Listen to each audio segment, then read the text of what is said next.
بسم اللہ الرحمن الرحیم۔ حضرت مولانا روم رحمۃ اللہ علیہ فرماتے ہیں کہ اگرچہ ہم زبانی دلائل دیتے ہیں، عقل کے ساتھ زبان سے دلیل بیان کرتے ہیں،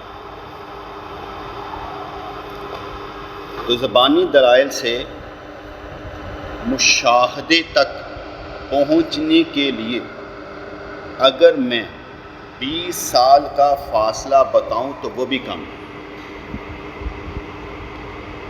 انہوں نے سمجھایا کہ جو میں تم کو سمجھا رہا ہوں زبان کے ساتھ، اس تک پہنچنے کے لیے کتنے سال گزریں گے؟ 20 سال لگیں گے مشاہدہ حاصل کرنے کے۔ کون سی کلاس میں؟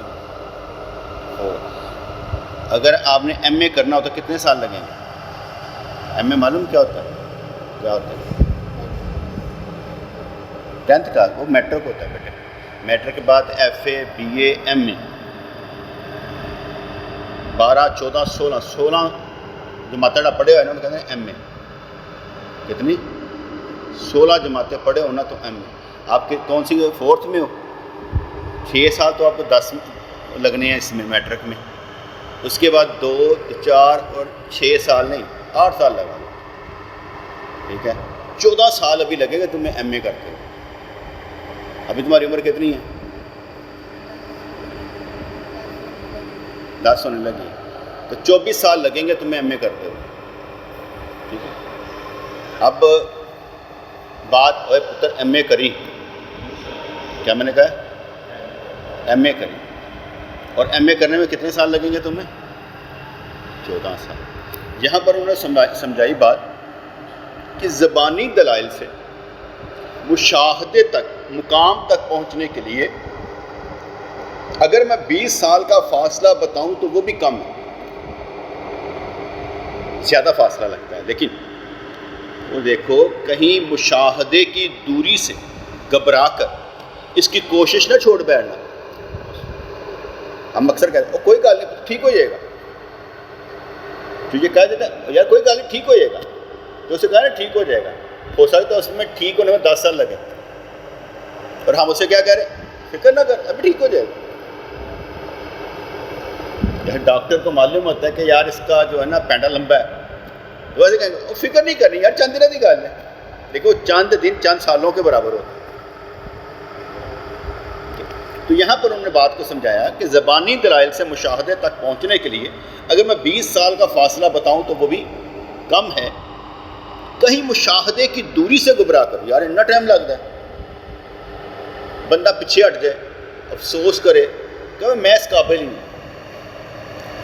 اس کی کوشش نہ چھوڑ بیٹھنا، کیونکہ اللہ کریم اس فاصلے کو کم کرنا چاہیں گے تو فوراً کم کر دیں۔ وہ 20 سال کو چھوڑ 1 منٹ میں کر سکتے ہیں۔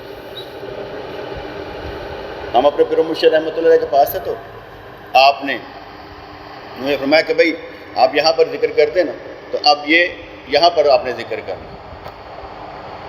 میں نے کہا ٹھیک ہے صحیح، لیکن میں نے ان سے سوال کیا، عرض کی کہ حضور جب آپ نے یہاں پر ذکر کرنے کا فرمایا تھا تو یہاں پر انگل رکھ کے بتایا تھا، آپ نے ادھر انگل نہیں رکھے تاکہ ادھر بھی ذکر کرو۔ فرمانے لگے پیر چاہے انگل رکھے نہ رکھے، چاہے تو سارے اسباق ایک ہی لمحے میں کراس کرا دو، کیونکہ یہ زبان سے مسئلہ نہیں ہے، یہ زبان سے مسئلہ نہیں ہے، بلکہ یہ عمل کی بات ہے، کیا کہتے ہیں، ودیت کی بات ہے، اندر جانے کی بات ہے، کہ چاہے تو ایک لمحے، جیسے 2 طرح کے بندے ہوتے ہیں، ایک بندہ کہتا ہے میں ایک ایک کر کے گناہ چھوڑوں گا، ایک ایک کر کے نیکی کو کروں گا، یہ بھی ایک بندہ ہے۔ ایک کہتا ہے میں نے ایسے سب کچھ چھوڑ دیا۔ اب جو اس نے ودن 9 منٹ سب کچھ چھوڑا ہے نا، یہ ہے ایک لمحہ، کہ ایک لمحے میں ادھر سے ادھر کر دیا پکڑ کے، میں نے کرنا ہی نہیں گناہ، اب میں نے چلنا ہی نیکی کی طرف۔ دوسری بات، ایک لمحے میں ہم کہتے ہیں اچھا یار میں جو نہ غیبت کراں گا، نہ چگلی کراں گا، نہ بہتان، یار اچھا کر لیں گا، آہستہ آہستہ چھوڑ دیں گے۔ ایک ہی لمحے میں انسان فیصلہ کر لیتا ہے کہ میں نے یہ کام کرنا ہی نہیں، اور اس کے بعد وہ ڈٹ جاتا ہے کہ میں نے یہ کام نہیں کرنا، گلاں کرنی ہے۔ ایک ہی لمحے میں عشق جست ایسے لگاتا ہے کہ انسان اندر کا سفر ایک ہی منٹ میں طے کرتا ہے۔ اب اس کے اندر سے، اس کے نفس سے دوسرے محفوظ ہو جاتے ہیں، اس کی ذات سے دوسروں کو نقصان پہنچنا بند ہو جاتا ہے۔ تو اس لیے پیر چاہے، اسباق کا مطلب کیا ہوا؟ غصہ نہیں کرنا، حسد نہیں کرنا، کینہ نہیں رکھنا، تکبر نہیں کرنا، انا نہیں رکھنی، یہ ساری چیزوں کو ایک لمحے میں وہ خاک بنا دیتا ہے۔ تو کہہ رہے کہیں مشاہدے کی دوری سے گھبرا کر اس کی کوشش نہ چھوڑ بیٹھنا، کیونکہ جب اللہ تعالیٰ اس فیصلے کو کم کرنا چاہیں گے تو فوراً کم کر دیں۔ پھر سمجھانے لگے، ستاروں کا فاصلہ زمین سے کروڑوں سال کی مسافت، لیکن قدرت ان کی روشنی فوراً زمین تک پہنچا دیتی ہے۔ فاصلہ کتنا ہے؟ کروڑوں، لیکن اللہ کریم اس کی روشنی، ایسے سورج نکلتا ہے ایسے روشنی ہو جاتی ہے، فاصلہ کروڑوں کا لیکن روشنی پہنچ جاتی ہے۔ اللہ کریم فرماتا ہے اس لیے کہ میں تمہاری شاہ رگ سے زیادہ قریب ہوں۔ ہم سمجھتے ہیں دور ہے، وہ دور نہیں ہے، وہ قریب ہے۔ کتنا قریب ہے؟ کہتے ہیں شاہ رگ سے زیادہ قریب۔ اب اس کو ہم ماپ نہیں سکتے، ستاروں کو تو ہم ماپ سکتے نا، یہ ارباں خرباں نوری فاصلے نے دے سالاں دے، لیکن روشنی پہنچ رہی ہے۔ وہ روشنی پہنچانے والا کون ہے؟ وہ جب چاہے کہ تیرے فاصلے کم کر دے گا۔ جیسے وہ ایک بندے نے 100 قتل کیے، 99 قتل کیے، پادری سے پوچھا، اسے بھی قتل کر ڈالا۔ اس کے بعد ایک اللہ والے کے پاس گیا، اس نے کہا تم اس طرح کر، اس بستی میں چلا جا، وہاں کے لوگ نیک ہیں، وہاں پر چلا جا تو تیری بخشش ہو جائے گی۔ وہ چلتا ہے، راستے میں ڈیتھ ہو جاتی ہے تو جنت والے فرشتے بھی آتے ہیں، جہنم والے فرشتے آ جاتے ہیں۔ ایک کہتا ہے ہم نے جہنم میں لے کے جانا، کہتا ہے یار یہ توبہ کرنے کے ارادے سے نکلا تھا، فاصلہ ماپ لو، اگر بری بستی کی طرف ہو تو جہنم میں، اگر اچھی بستی کی طرف ہو تو جنت میں۔ تو اللہ تعالیٰ نے اچھی بستی کی طرف فاصلہ کم کر دیا اور اسے جنت مل گئی۔ کرنے والا کون ہے؟ اللہ کریم۔ تو اس لیے فرمایا کہیں مشاہدے کی دوری سے گھبرا کر اس کی کوشش نہ چھوڑ بیٹھنا، کیونکہ جب اللہ تعالیٰ اس فاصلے کو کم کرنا چاہیں گے تو فوراً کم کر دیں گے۔ ستاروں کا فاصلہ زمین سے کروڑوں سال کی مسافت کا ہے، لیکن قدرت ان کی روشنی فوراً زمین تک پہنچا دیتی ہے۔ جب چاند اور سورج وغیرہ اپنی روشنی سے زمین کی تاریکیوں کو مٹاتے ہیں تو اللہ تو اپنی صفات میں ان سے بہت زیادہ مضبوط ہے۔ اگر وہ روشن کر سکتے ہیں زمین کو تو اللہ کریم اپنی صفات کی وجہ سے وہ نور بھی ہے، اگر اپنی صفات کی وجہ سے تجھے کیوں نہیں روشن کر سکتے؟ جیسے کہا جاتا ہے کہ تہجد پڑھنے والے کا چہرہ روشن ہو جاتا ہے، فرق پڑ جاتا ہے۔ کیوں؟ اس لیے کہ اس کے اندر بھی کوئی چیز موجود ہے، اس کے اندر بھی کوئی چیز موجود ہے۔ حضرت عبداللہ بن عمر رضی اللہ تعالیٰ عنہ نے خواب میں دیکھا کہ میں جنت میں پھر رہا ہوں۔ اب خواب اچھا تھا، لیکن اپنی بہن حفصہ سے بیان کیا، سیدہ حفصہ سے بیان کیا، سیدہ حفصہ نے سرکار سے بیان کیا۔ سرکار نے کہا ٹھیک ہے لیکن تہجد پڑھے کر، اگلا سبق۔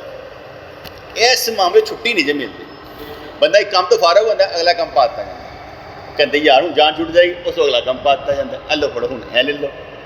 یہ بندہ چکتا کہتا یار کدوں مکے گا؟ مکنا نہیں ہے، جنی طاقت تاری ہو جائے گی انہیں چکن لگ پو، بس جتنا مرضی اٹھا لے۔ تو فرمانے لگے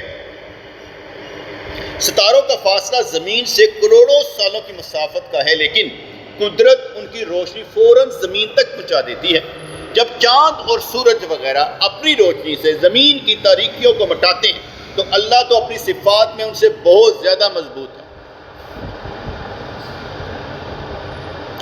اللہ کی یہ قدرت ہے کہ مختلف آسمانی اجسام کے اثرات جو کہ مثبت یا منفی زمین کی محلوق کے مطابق باوجود اتنا فاصلے ہونے کو ان کو زمین تک پہنچاتا ہے۔ سارے کام رب دے، یقین من سارے کام رب دے۔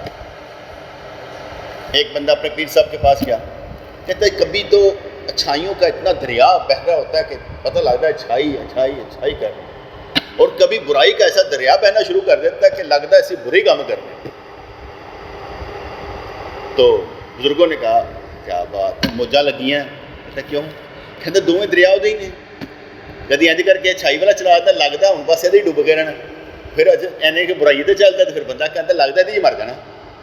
وہ دونوں اس کے ہیں، کبھی اچھا خیال پیدا کر کے آزما لیتا، کبھی برا خیال پیدا کر کے آزما لیتا، خیال اسی کا ہے، دینے والی طاقت اللہ کریم کی ہے، جو جس کو کوئی بھی خیال دے رہا وہ اللہ کریم ہی ہے۔ ہم نصیحت کرتے ہیں، ہم نصیحت کرتے ہیں، دانیال ایسے نہیں کر رہے، نصیحت کی ہے، ٹھیک ہے، ہم بھی تو اس کو نصیحت ہی کر رہے ہیں چلانے کے لیے کہ یار اس طرح نہیں کرنا، تو اللہ کریم بھی جو خیال پیدا کرتا ہے وہ ہمارے ذریعے سے ہی کر رہا ہے نا کہ ایسے نہیں کرنا۔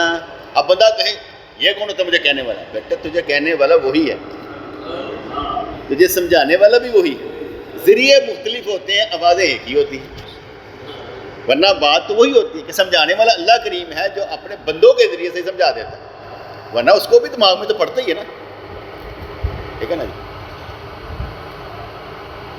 وہ خیال آتا ہے ایسے کر کے آتا ہے بجلی کی طرح نکل جاتا ہے، قابو کرنا بڑا مشکل ہوتا ہے، ٹھیک ہے نا۔ خیال ایک آ رہا تھا کہ خیال کی طاقت بڑی مضبوط ہوتی ہے، تنقید کے لیے نہیں، تحقیق کے لیے۔ جو بندہ جس بندے کو خیال تنقید کے لیے آئے وہ ٹھیک نہیں ہے، تحقیق کے لیے خیال ہونا چاہیے۔ اگر تجھے تنقید کے لیے خیال آ رہے ہیں کہ دوسروں پہ تنقید کرے گا، وہ خیال کی طاقت نہیں ہے بیٹے، خیال کی طاقت تحقیق کے لیے ہوتی ہے۔ اسے جب کوئی خیال آئے اس پر تحقیق کرنی چاہیے، تنقید نہیں کرنی چاہیے۔ تنقید کرنے والے اچھے ذہن کے مالک نہیں ہیں، تحقیق کرنے والے، اگر آپ تنقید کرنے کے لیے سوال کریں گے تو اور ہے، تحقیق کرنے کے لیے سوال کریں گے تو بات کچھ اور ہے، سمجھنے کے لیے سوال کریں گے تو کچھ اور ہے، اور اگر ویسے شرمندہ کرنے کے لیے کریں گے تو پھر اور ہے۔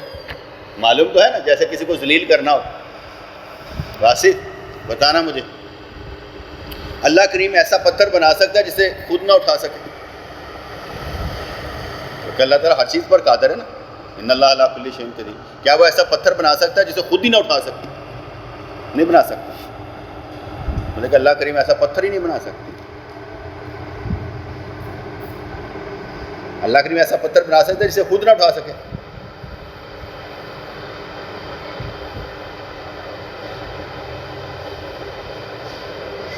اس کا سمجھ نہیں آیا، جو سوال سمجھ نہیں آیا کہ جواب نہیں آتا، یہ جو ایسے کیا اس کا سوال سمجھ نہیں آیا کہ جواب نہیں آتا۔ اللہ کریم ایسا پتھر بنا سکتا ہے جسے خود ہی نہ اٹھا سکے،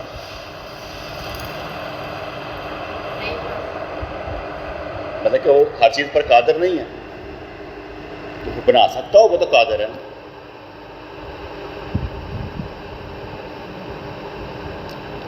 اب غور و فکر کیجیے، ایسے سوال کرنا گناہ ہے، کیونکہ اس میں ہم نے اللہ کو مجبور اور مختار اس کے درمیان پھنسا دیا۔ اللہ کہتا ہے میں ہر چیز پر قادر ہوں، اب آپ نے اللہ کو آزمانے کے لیے سوال کرنا، چک سکتا تھا ڈرا بہ جا بنائے جڑا آپ ہی نہ چک سکتا ہے، رب کا کام ہے پتھر چکنا، رب دے کن فرمائے پتھر پر نہیں شروع ہو جاتے، وہ دے دائرے اختیار۔ اس لیے ایسی باتیں محال ہوتی، ناممکن، اللہ کی شان کے مطابق نہیں۔ جیسے ایک اور سوال کر، اگر آپ دعا مانگے یا اللہ مجھے بھی نبی بنا دے، یا اللہ میں بھی نبی بننا چاہتا ہوں، کر سکتے ہیں دعا؟ نہیں کر سکتے، کیوں؟ کر سکتے ہیں دعا،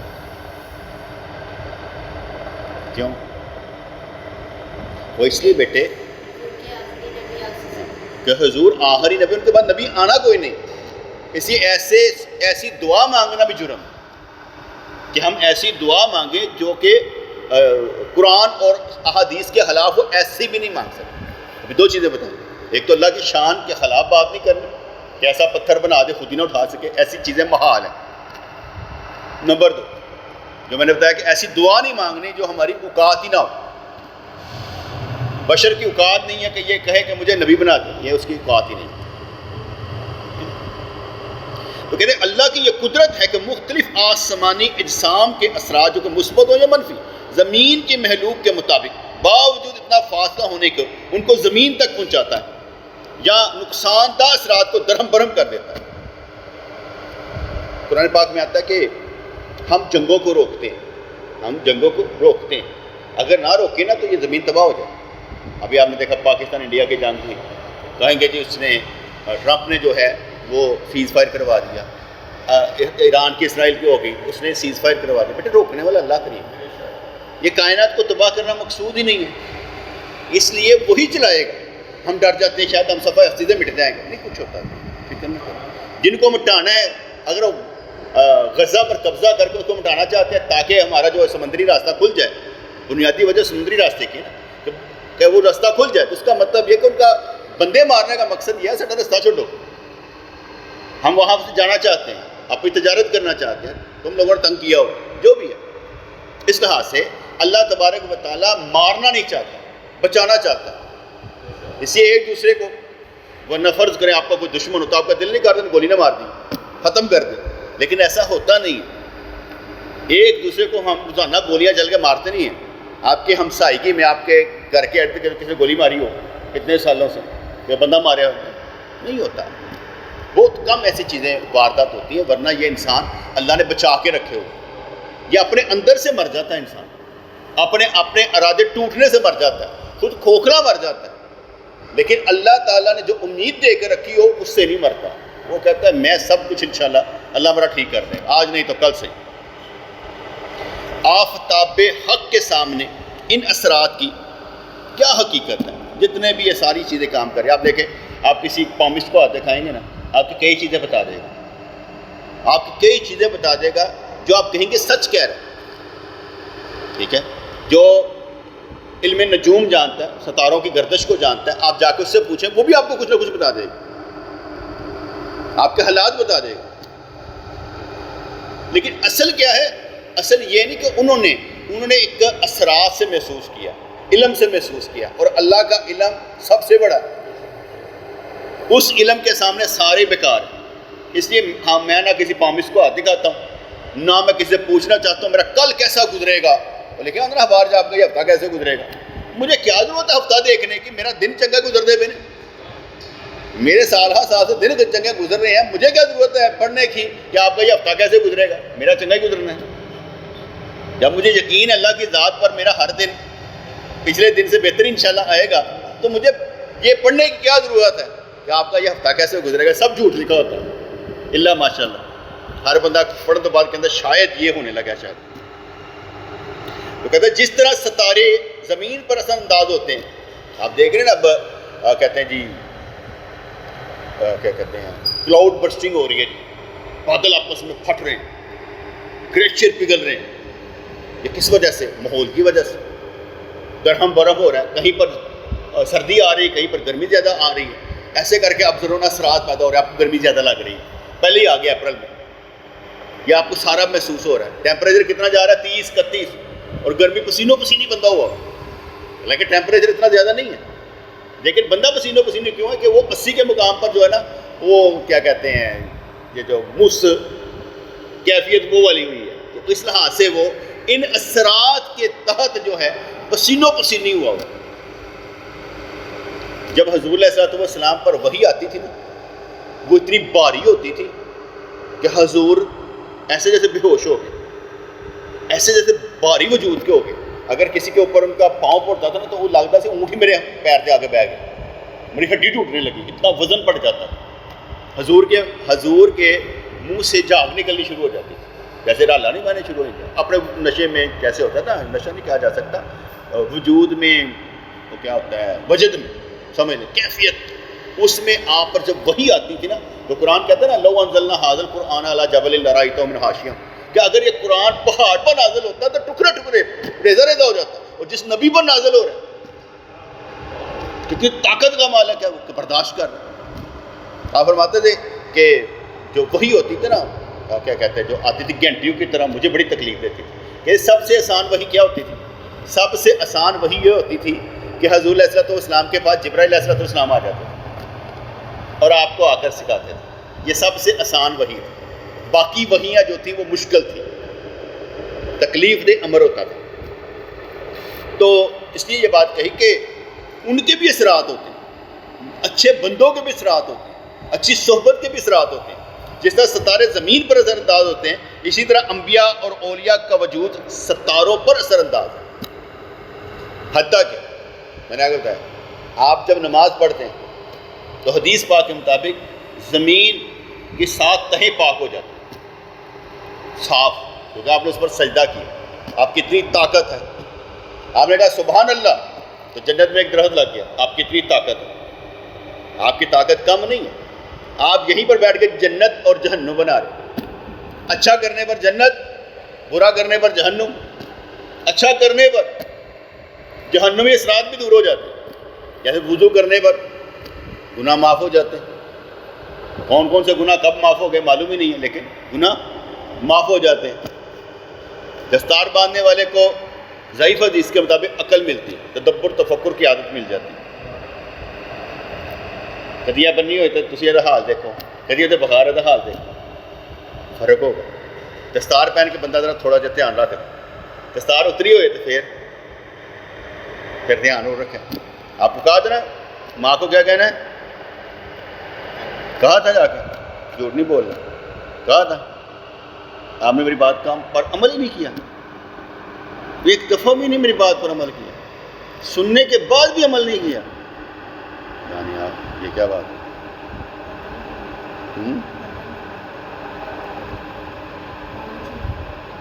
کیا پاؤں چومے تھے، جنت کا نہیں کہا تھا، چل اتنی بڑا۔ پھر فرمانے گئے کہ اہل عقل انسان کو عالم صغیر اور جہان کو عالم کبیر تصور کرتے ہیں۔ یہ عالم صغیر ہے، چھوٹا سا عالم، اس کے اندر ہی بڑی بستیاں آباد ہیں، بڑا کچھ اس کے اندر ہی روشنیاں آباد ہیں، اور اس جہان کو عالم کبیر بڑا تصور کرتے ہیں۔ لیکن اہل اللہ قرب حق کی وجہ سے انسان کو جہان کبیر اور دنیا کو جہان صغیر کہتے ہیں اے وڈا ہے۔ جس طرح کیا کہتے ہیں عبداللہ بن عمر فرماتے ہیں نا، مومن کی شان خانے کعبے سے زیادہ ہے، اور ہم دعا میں کیا کہتے ہیں، یا اللہ مجھے ایسا مومن بنا جس کی شان خانہ کعبہ سے زیادہ ہو۔ کتنی عقل کے مالک ہیں ہم، یا جلدی مانگ لیتے ہیں، یا اللہ ایسا بنا دے سن جی شان خانے کعبے سے زیادہ ہو۔ اہل اللہ قرب حق کی وجہ سے انسان کو جہان کبیر اور دنیا کو جہان صغیر کہتے ہیں۔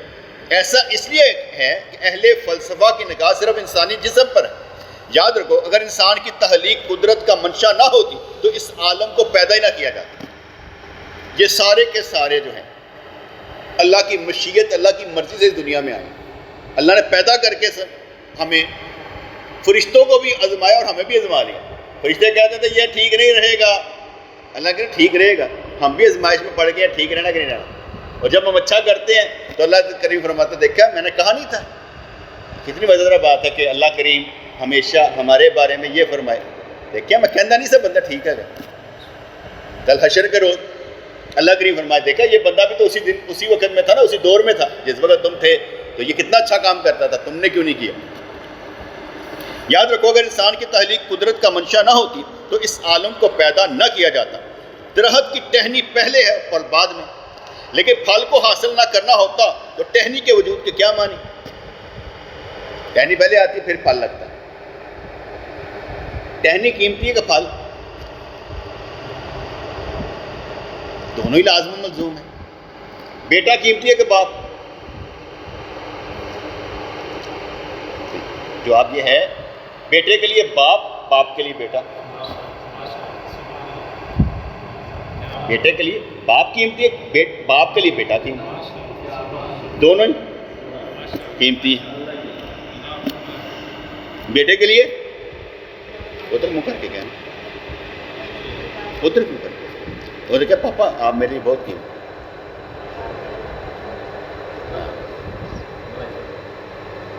درخت کی ٹہنی پہلے اور پھل بعد میں، لیکن پھل کو حاصل نہ کرنا ہو تو ٹہنی کے وجود کے کیا معنی؟ پھل مقصود نہ ہوتا تو کوئی درخت ہی نہ لگاتا، لانے کی ضرورت ہی کوئی نہیں پانی سے، لیکن مقصود پھل ہے تو درخت بھی لگایا جائے گا۔ اس لیے کہ زمانی طور پر پھل بعد میں ہے، لیکن غایت کے اعتبار سے پہلے ہے، کہ مقصد پہلے پھل دہی ہے۔ شادی کرنے کا مقصود کیا ہے؟ شادی کرنے کا مقصود بھی ہے کہ یا اللہ مجھے اولاد دینا اور میں اولاد کو تیار کروں گا تاکہ حضور کی امت میں زیادہ ہو، تاکہ حضور فخر کریں، دیکھا میرے یہ بھی اولاد ہے جس نے ایسے بچے پیدا کیے جو کہ میری امت بنے۔ تو مقصد کیا ہوتا ہے اولاد پیدا کرنے کا؟ کہ حضور کی امت بڑھے، اور اگر ہم تربیت نہ کر سکیں تو پھر مسئلہ ہو رہا ہے۔ حضور نے ارشاد فرمایا میں قیامت کے روز لوائے حمد اٹھانے والا ہوں، یعنی حمد کا جھنڈا اٹھانے والا ہوں، جس کے نیچے حضرت آدم علیہ السلام اور تمام انبیاء ہوں گے، اور مجھے اس پر کوئی فخر نہیں ہے۔ لوائے الحمد کا جھنڈا میرے ہاتھ میں ہوگا، لیکن مجھے فخر نہیں، میں غرور نہیں کرتا، لیکن ہے میرے ہاتھ چیز۔ یہ اس لیے فرمایا کہ آدم علیہ السلام اور ان کی اولاد کی تخلیق سے مقصود حضور کی ذات گرامی تھی۔ اگر یہ نہ ہوتے تو پھر حضور یہ ہیں تو مقصد حضور ہے، تاڑا سارے دا مقصد حضور ہے۔ چونکہ مقصود حضور کی تخلیق تھی، اس لیے حضور نے فرمایا کہ میں اگرچہ آخر میں بھیجا گیا ہوں، لیکن چونکہ مقصود میں ہوں اس لیے میں پہلے ہوں، اول بھی ہوں آخر بھی ہوں، بھیجا آخر پر گیا ہوں پر ہوں اول۔ وہ ہر شے دا جوہر تے اصل دے عالم، اور آدم بھی ہے پر ہے آدم تو اقدم، تو اس لیے کہا کہ وہ پہلے، چونکہ حقیقت آدم کا ظہور حقیقت محمدیہ سے ہوا، اور آدم مسجود ملائکہ اس لیے بنے کہ ان کی پشت میں نور محمدی تھا۔ کہا کہ سجدہ کرو آدم علیہ السلام کو، کیوں؟ ان کی پشت میں نور تھا حضور کا، اس لیے سجدہ کروایا گیا۔ کہتے ہیں ہونے والی ہر چیز کا فکر اور تصور اس کے وجود حاضری سے پہلے ہوتا ہے۔ حالے بچہ پیدا نہیں ہوا، بندہ کہتا ہے یار میں اپنے بچے میں بناواں گا، یا میں انج کراں گا، یا میں انج کراں گا، پہلے ہی سوچ رہا ہوتا ہے کہ میں ایسے کروں گا، ایسے کروں گا، ایسے کروں گا، حالانکہ ابھی پیدا نہیں ہوا۔ لیکن انسان پہلے سے، جیسے ہم یہاں پر بیٹھے ہیں تو تیاری کس کی کر رہے ہیں؟ قیامت کی۔ بیٹھے یہاں پر ہیں لیکن اپنی منزل کو پانے کے لیے کہ تیاری کر رہے ہیں، ہم آخرت کی قیامت والے دن کی تیاری کر رہے ہیں، ہم کچھ نہ کچھ بنا رہے ہیں۔ یاد رکھو ذکر اور مشاہدے کے درمیان فاصلے سے سالک کو گھبرانا نہیں چاہیے۔ تو پہلی والی بات دوبارہ کی کہ ذکر کرتا رہا، ذکر کرتا رہا، ذکر کرتا رہا، مشاہدہ ہو نہ ہو ذکر تو ملا ہوا ہے۔ نماز پڑھتا رہا، پڑھتا رہا، پڑھتا رہا، پڑھتا رہا، جب وہ نماز کامل ہو جائے گی تو تجھے برائیوں سے بھی بچا لے گی، کیونکہ اس کا مقصد ہی برائیوں سے بچانا ہے۔ تو یاد رکھو ذکر اور مشاہدے کے درمیان فاصلے سے سالک کو گھبرانا نہیں چاہیے۔ اچھا میں کئی دفعہ سوچتا ہوں ان باتوں کو کہ چلو میں ذکر کرتا ہوں، مجھے مشاہدہ نصیب ہو جاتا ہے، فرشتے نظر آنے شروع ہو جاتے ہیں، حضور کی زیارت ہونی شروع ہو جاتی ہے، کروں گا کیا ہوگا؟ کہ میرا مقصد تو یہ نہیں ہے۔ اگر یہ ہونا شروع ہو جائے تو پھر کیا ہوگا؟ کیا میں بڑا بن جاؤں گا؟ یا اب میں کہوں گا میری منزل بڑھ گئی ہے؟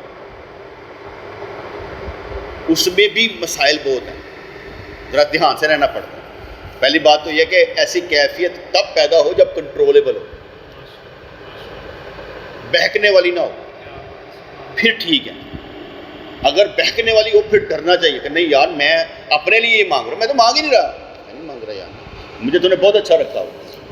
ٹھیک ہے، مشاہدے کا مطلب یہ ہے ایمان عین الیقین کے درجے پر چلا گیا، پہلے علم الیقین تھا، پھر عین الیقین پر چلا گیا، اور پھر حق الیقین پر چلا گیا۔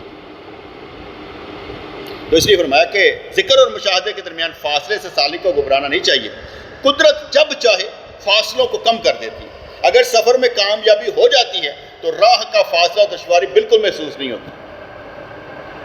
وہ شعر تھا نا، وہ تسنیم درپیش رہا ہمیں صحرا کا سفر، منزل کی خوشی میں تکلیف سفر کی بھول گئی۔ ہمیں سفر تو صحرا کا تھا لیکن منزل ملنے کے بعد نا تکلیف لگی کوئی نہیں، پریشانی ساری مٹ گئی کہ یار شکر ہے منزل پہ پہنچ گئی۔ اس لیے کہتے ہیں اگر سفر میں کامیابی ہو جاتی ہے تو راہ کا فاصلہ دشواری بالکل محسوس نہیں ہوتی۔ انسان کا دل ہزاروں میل کا فاصلہ طے کر کے کعبے میں پہنچ جاتا ہے۔ ہاں جی، خیال کرو نالی کعبے سے، کیسے شاندار لوگ ہیں یار، آپ کعبے سے ہو کے آئے ہو، تجھے نہیں کہہ رہا، تم نہیں گیا، یہ گئے ہو سارے کے ساتھ، خانہ کعبہ کو دیکھ کے آئے ہو، کیسی بات، تو دیکھا ہی نہیں ہوا، دکھ نہیں ہے تجھے؟ یہ دکھ نہیں ہے کہ دیکھا ہی نہیں خانہ کعبہ؟ اور دوسرے اچھی تو رقیہ رہ گئی، وہ چلے گئے تھے. جا یار انشاءاللہ. تو کہتے ہیں کہ انسان کا دل ہزاروں میل کا فیصلہ طے کر کے کعبے میں پہنچ جاتا ہے. اللہ کا کرم ہو تو جسم بھی دل کی رفتار اختیار کر لیتا ہے. اللہ کا کرم ہو جائے تو. بہت سے بزرگوں سے ایسی کرامات ظاہر ہوئی ہیں، راستے کی درازی اور کوتاہی جسم کے لیے، روح کے لیے نہیں. میں ایک واقعہ سناتا ہوں. ایک فقیر تھے، عیسیٰ فقیر، ہمارے پیر و مرشد کے مرید تھے. انہوں نے ٹھری میروا میں مغرب کی اذانیں سنی. اور آپ معلوم ہے کتنا فاصلہ، 5-10 کلومیٹر کا فاصلہ ہوگا، ٹھیک ہے نا. مغرب کی اذانیں انہوں نے وہاں سنی اور پیدل وہاں تک پہنچے، مسجد تک پہنچے. تو ابھی ہمارے پیر و مرشد نماز پڑھوانے لگے. کہتے پتہ نہیں لگا یار کتنا فاصلہ سی. اذانیں اتنے سنیے تو جماعت اتنے ملی. یہ فاصلہ طے کیسے ہوا؟ ادھر ٹائم رک گئے، یہ پہنچ گئے، پھر ٹائم سٹارٹ ہوگا ان کے لیے. اس لیے انہوں نے کہا کہ اللہ کا کرم ہو تو جسم بھی دل کی رفتار اختیار کر لیتا. بہت سے بزرگوں سے ایسی کرامات ظاہر ہوئی. راستے کی درازی اور کوتاہی جسم کے لیے، روح کے لیے نہیں ہے. معراج میں انبیاء علیہ السلام کے لیے یہی صورت پیش آتی ہے. مجاہدہ کرنے والوں کو بس کلو کال ختم کر کے عمل میں لگ جانا چاہیے. گلا مک جان کم لگا رہے تو گل بھی کرے گا ٹھہر دیں یار متا تو لیا تو اچھی آ کے چھاپا پا گلا نہیں یار تے رہندیاں کام کرنے کی واری آ گئی ہے. جیسے ارے سائیں توکل شاہ رحمۃ اللہ علیہ پہلے نعت سنتے تھے، بڑا روتے تھے، آنسو بہاتے تھے. پھر ایک وقت آیا کہ آنسو نہیں بہاتے بلکہ ایسے نعت خاں کو دیکھتے رہنا.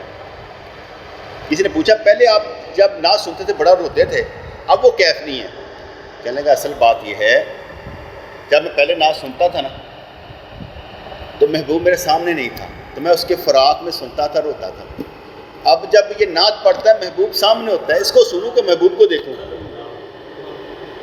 اسی حالت بدل گئی. اب اس کی ضرورت نہیں ہے، ڈسٹربنس پیدا کر رہا ہے.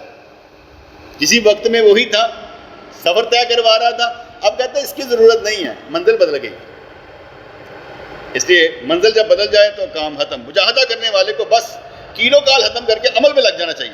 خدا سے امید ہے کہ وہ مشاہدے کے منزل تک پہنچا دے گا.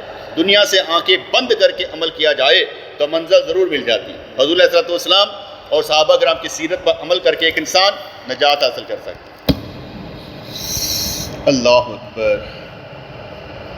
کتنی چھوٹی چھوٹی باتیں، اتنی بڑی باتیں نہیں، بس اس وجود کو منوانا پڑتا ہے. من جا یار تیری مہربانی ہے، میری جان چھڑ دے یار، وہ بڑی ہو گئی یار، وہ بڑیاں تیریاں گلاں سن لیتی ہیں یار، ہوں تو نکل جان دے. یہ مانتا ہی نہیں ہے گا، کھانا خراب مانتا ہی نہیں ہے. میں بھی درس دینے بند کر دوں، میں بھی کہنا بس میں بھی نہیں دینا چاہتا. اور درس دینا تو اور کہانی ہو جاتی ہے، نہیں درس دیں گے تو اور کہانی ہو جاتی. پھر درس نہیں داں کر، پھر صرف توجہ داں کر،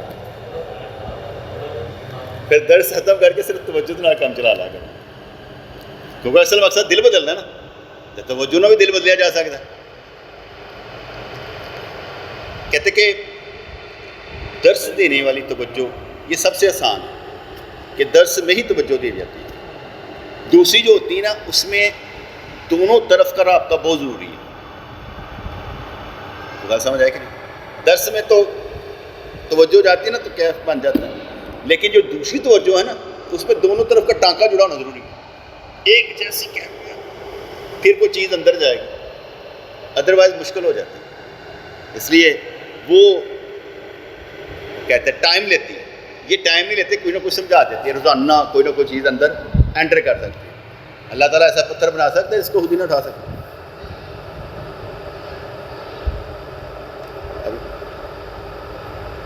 ابھی میں نے کیا سمجھایا تھا؟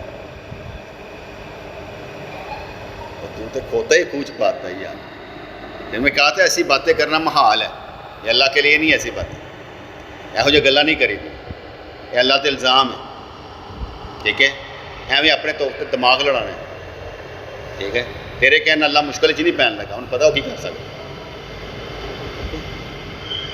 وہ تجلی تے پہاڑ نہیں برداشت کرتا، ਫਿਰ ਸੁਰਮਾ ਹੋ ਜਾਂਦਾ। ਉਹ ਪਹਾੜ ਦੀ ਗੱਲ ਕਰਦਾ ਵਾ, ਪਹਾੜ ਬਣਾ ਸਕਦਾ ਇਹੋ ਜਿਹਾ ਜਿਹਨੂੰ ਉਠਾ ਨਾ ਸਕੇ, ਉਹਦਾ ਹੀ ਕੰਮ ਉਠਾਉਣ ਦਾ। ਅਸਤਗਫੁਰੁੱਲਾਹ, ਉਹਨੂੰ ਕੀ ਸਮਝਿਆ ਤੂੰ? ਬਿਸਮਿਲ੍ਲਾਹ।